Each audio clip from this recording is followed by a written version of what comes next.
उपचुनाव होना है। इसी सीट से समाजवादी पार्टी ने नसीम सोलंकी को प्रत्याशी बनाया। उनके पति इरफान सोलंकी ने साल 2022 के विधानसभा चुनाव में जीत दर्ज की थी। इरफान सोलंकी को एक मामले में 7 साल की सजा सुनाई गई थी, जिसके बाद उनकी विधायकी को अयोग्य घोषित कर दिया गया था। उपचुनाव होने में कुछ ही दिन बाकी है। ऐसे में यूपी की सियासत में काफी हलचल है। गर्म सियासी माहौल के बीच नगीना सांसद चंद्रशेखर आजाद ने सीसामऊ विधानसभा क्षेत्र की इंडिया गठबंधन की प्रत्याशी नसीम सोलंकी का समर्थन करते हुए बड़ा बयान दिया। क्या कुछ कहा, सुनिए। मैं तो उस पर बात रख चुका हूँ कि पढ़ेंगे तो आगे बढ़ेंगे। डॉक्टर बाबा साहब अम्बेडकर ने कहा था, शिक्षित बनो, संगठित रहो, संघर्ष करो। तो हम लोग जागरूक करें लोगों को और वो अपने अधिकारों के प्रति जागरूक हों, तैयार हों अपने छिने हुए अधिकारों को लेने के लिए। उसके जरिए जो है उनका जो जीवन है वो आत्मसम्मान का हो, अधिकारों का हो।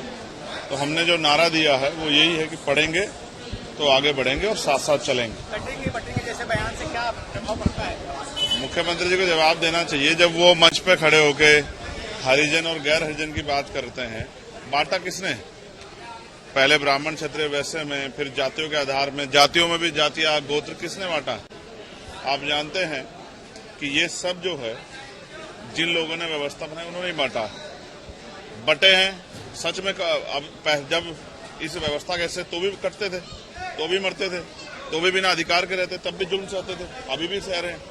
तो मुख्यमंत्री शायद जो है उनको एक ही लालसा है कि उनकी राजनीतिक जो है चीजें आगे बढ़ती रहे, उनकी पार्टी आगे बढ़ती रहे। उनको ना समाज से, ना प्रदेश से, ना देश से कोई लेना देना नहीं है कि उनके बयान का क्या असर समाज पे होगा। सर, एक जब सीसामऊ विधानसभा में आपके प्रत्याशी ने पर्चा दाखिल किया था, लेकिन उनको स्पीकर तक नहीं बुलाया गया, क्या साजिश इसके पीछे? देखिए, मैं ये समझता हूं कि जिस तरह का टिकट डिस्ट्रीब्यूशन हुआ था, भाजपा के लोगों ने डर के षड्यंत्र करके हमारे प्रत्याशी का पर्चा कैंसिल कराया।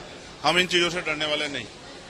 जिन सीटों में हमारे प्रत्याशी लड़ रहे हैं बेहद दमदारी से लड़ रहे हैं। मेरा विश्वास है कि आजाद समाज पार्टी का प्रतिनिधित्व इस बार विधानसभा में जाएगा। एक जानकारी मैं आपको देना चाहता हूं, हालांकि ये राजनीतिक नहीं है, मुझे नहीं पता आपके लिए इसके कोई मायने है या नहीं, लेकिन अभी मैं ट्रेन का सफर करके आ रहा हूं वंदे भारत से। C3 जिस बोगी में मैं था, जैसे ट्रेन ने बुलंदशहर क्रॉस किया, किसी असामाजिक तत्व ने ट्रेन पर पत्थर फेंका, जिसमें मुझसे आगे 2-3 जो चेयर्स हैं उनके आगे वाले जो एक यात्री थे, उनका शीशा चकनाचूर हो गया, उनको चोट भी लग सकती थी।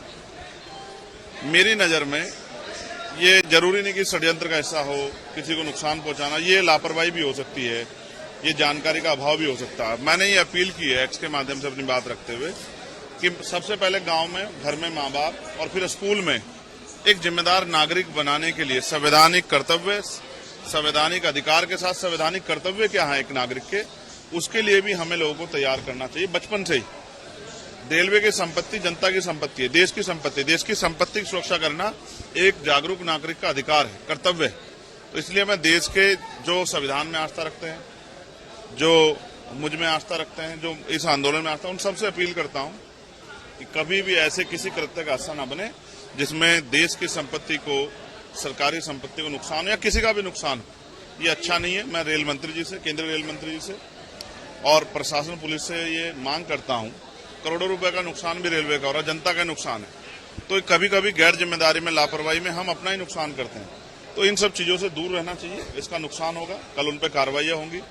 ये नासमझी खतरनाक है। इसलिए मैं अपील करता हूं सभी जागरूक नागरिकों से, उनके माता पिताओं से, बच्चों के और उनके परिवार के लोगों से कि ऐसी किसी भी घटना के लिए सबसे पहले स्वतः अपने बच्चों को घर पे जागरूक करें और फिर स्कूल में भी इसको बचपन से पढ़ाया जाना चाहिए कि क्या आपको करना है, क्या नहीं करना। सर, एक सवाल और, सीसामऊ विधानसभा आप आए थे, कुछ दिन पहले कानपुर आए थे, आपने कहा था इरफान को सपोर्ट किया जाएगा, आप क्या कहते हैं? देखिए, राजनीतिक रूप से मेरी कुछ मजबूरियां हैं, लेकिन अगर वो उनके परिवार के लोग चुनाव लड़ रहे हैं तो जनता को तय करना है कि जब किसी पर जुल्म हो तो उसकी मदद करनी है या उसको अकेला छोड़ना है।